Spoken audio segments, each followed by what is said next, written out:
Bismillah, kita lanjutkan ke farmakologi progestin. Jadi progestin merupakan kelompok hormon steroid yang memiliki aktivitas biologis mirip progesteron.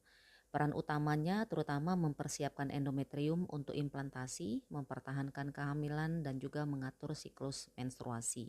Kita membedakan progestin menjadi dua kelompok besar, yaitu progesteron alami dan progestin sintetik. Progestin alami atau progesteron, di mana progesteron ini merupakan progestin alami utama pada manusia. Hormon ini diproduksi secara siklik oleh korpus luteum selama fase luteal siklus menstruasi.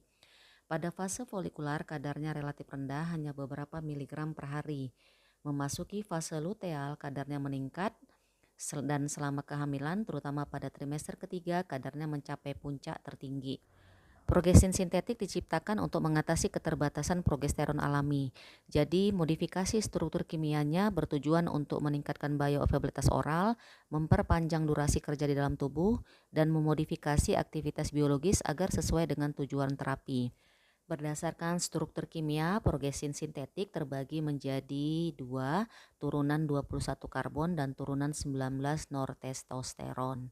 Yang turunan 21 karbon strukturnya mirip progesteron. Contohnya ada hidroksiprogesteron, medroksiprogesteron, megestrol, dan dimetisteron. Kemudian yang turunan 19 nortestosteron, contohnya ada noretindron, levonorgestrel, desogestrel, gestoden, dan norgestimate. Generasi baru dari kelompok ini diklaim memiliki aktivitas androgenik yang lebih rendah sehingga efek samping seperti jerawat dan hirsutism lebih minimal. Potensi progestin sintetik bervariasi, tidak hanya dalam aktivitas progestasional, tetapi juga pada sifat estrogenik, antiestrogenik, androgenik maupun antiandrogenik. Hal ini memengaruhi pemilihan obat dalam praktik klinis, baik untuk kontrasepsi maupun terapi gangguan hormonal. Progestin bekerja dengan mengikat reseptor progesteron di inti sel target, di mana kompleks hormon reseptor ini akan memodulasi transkripsi gen sehingga memengaruhi sintesis protein yang mengatur fungsi reproduksi dan metabolisme. Hasilnya pertama terjadi penebalan mukus serviks sehingga menghambat penetrasi sperma, penurunan kontraktilitas otot polos uterus, kemudian mengubah endometrium dari fase proliferatif ke fase sekretori, dan mengurangi frekuensi pelepasan gonadotropin releasing hormone sehingga menekan LH dan FSH. Progesteron alami memiliki absorpsi cepat melalui berbagai rute pemberian. Namun waktu paruh plasma sangat singkat, sekitar lebih kurang 5 menit. Setelah masuk ke sirkulasi, sebagian disimpan sementara di jaringan lemak tubuh yang dapat berfungsi sebagai depot sementara. Ketika diberikan secara oral dalam bentuk konvensional, progesteron akan mengalami lintas pertama di hati yang sangat tinggi, sehingga konsentrasi obat aktif yang mencapai sirkulasi sistemik menjadi rendah. Karena itu bentuk oral biasanya tidak efektif. Solusinya adalah dengan pemberian progesteron mikronisasi dosis tinggi atau menggunakan rute non oral misalnya pervaginal, transdermal atau injeksi, di mana ini dilakukan untuk menghindari degradasi awal di hati.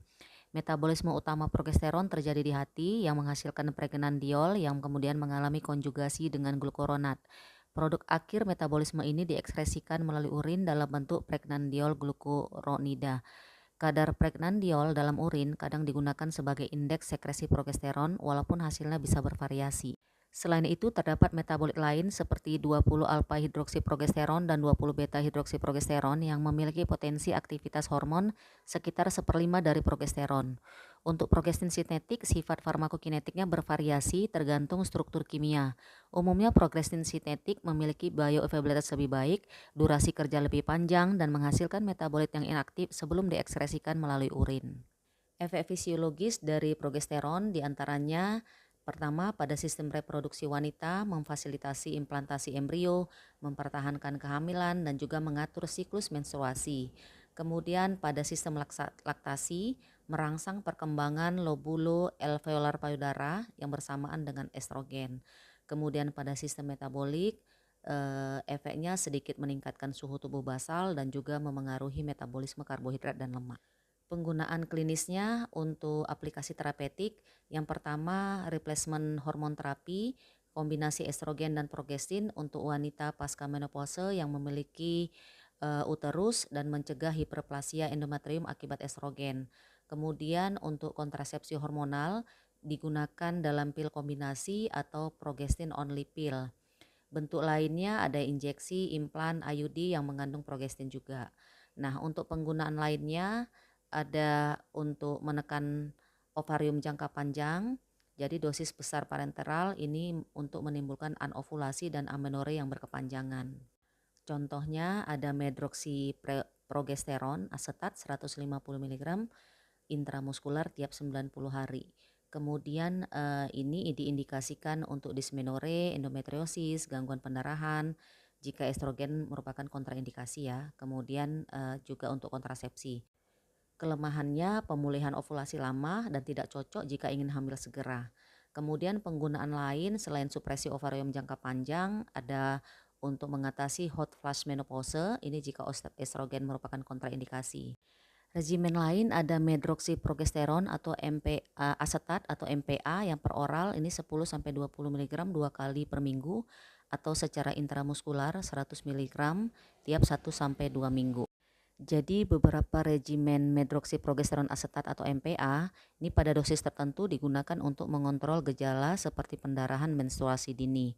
Namun berbeda dengan terapi yang menekan hormon gonadotropin misalnya agonis GnRH, progestin tidak secara langsung menghambat atau memperlambat pematangan epifisis tulang. Artinya pertumbuhan tulang dan proses penutupan lempeng pertumbuhan tetap berjalan sesuai stimulasi hormon seks yang sudah ada.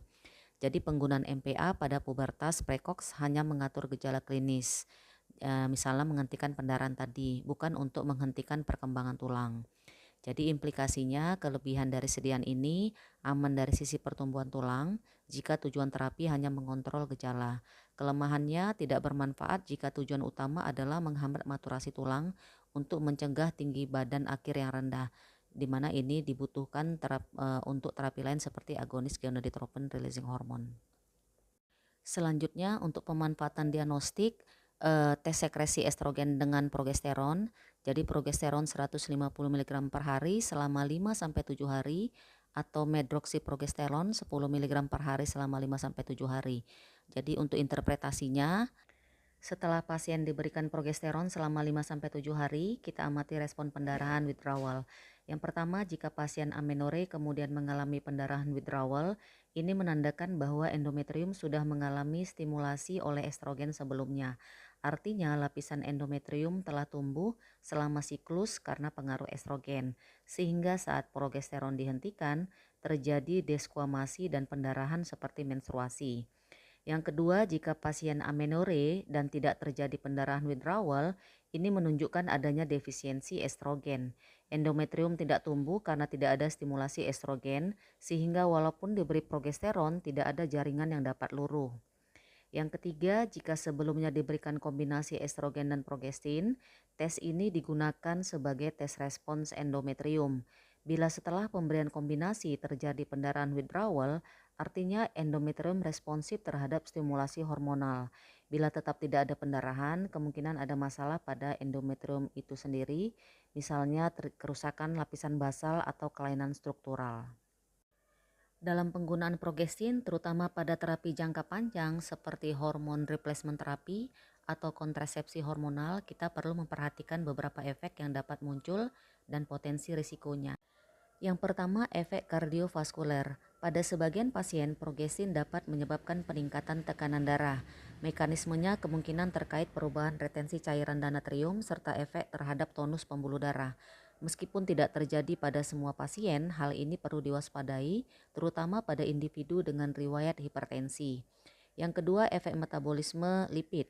Jadi beberapa progestin khususnya yang memiliki aktivitas androgenik tinggi dapat menurunkan kadar HDL plasma.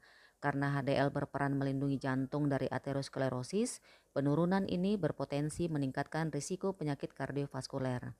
Yang ketiga, efek onkologi. Beberapa studi menunjukkan adanya peningkatan risiko kanker payudara pada wanita yang menggunakan kombinasi progestin dan estrogen dalam HRT dibandingkan sediaan estrogen saja. Namun temuan ini belum sepenuhnya konsisten dan masih memerlukan verifikasi lebih lanjut. Beberapa hormon ovarium lainnya ada hormon steroid, ini ada androgen misalnya testosteron, androstenedion. Aktivitas biologis utamanya itu testosteron. Perannya untuk pertumbuhan rambut pubertas, libido, dan efek metabolik. Kemudian hormon nonsteroid, jadi ada inhibin menurunkan FSH dan aktifin meningkatkan FSH. Kemudian juga ada relaksin, strukturnya mirip insulin yang meningkatkan glikogen dan air myometrium, kemudian menurunkan kontraktilitas uterus, mengubah elastisitas serviks dan juga ligamen pubis. Selain estrogen, progesteron, androgen, inhibin, aktifin, dan relaksin, ovarium juga menghasilkan beberapa mediator lain yang berperan dalam mengatur fungsi reproduksi, khususnya melalui mekanisme parakrin di dalam jaringan ovarium. Yang pertama ada CRH, corticotropin releasing hormone. Jadi walaupun dikenal sebagai hormon hipotalamus, CRH juga diproduksi di ovarium. Di ovarium, CRH ini berperan dalam memodulasi respon inflamasi dan proses ovulasi, serta memengaruhi interaksi antara sel granulosa dan sel TK.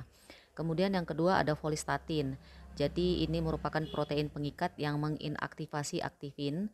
Jadi dengan mengikat aktifin, folistatin membantu mengatur sekresi FSH secara lokal serta memengaruhi proses pematangan folikel.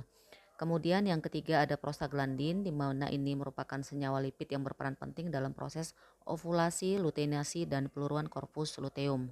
Efeknya bersifat parakrin, artinya bekerja pada sel atau jaringan di sekitar tempat pembentukannya di ovarium. Dengan demikian, hormon-hormon dan mediator ini bekerja melengkapi peran hormon steroid utama, memastikan proses siklus ovarium berlangsung terkoordinasi dan tepat waktu.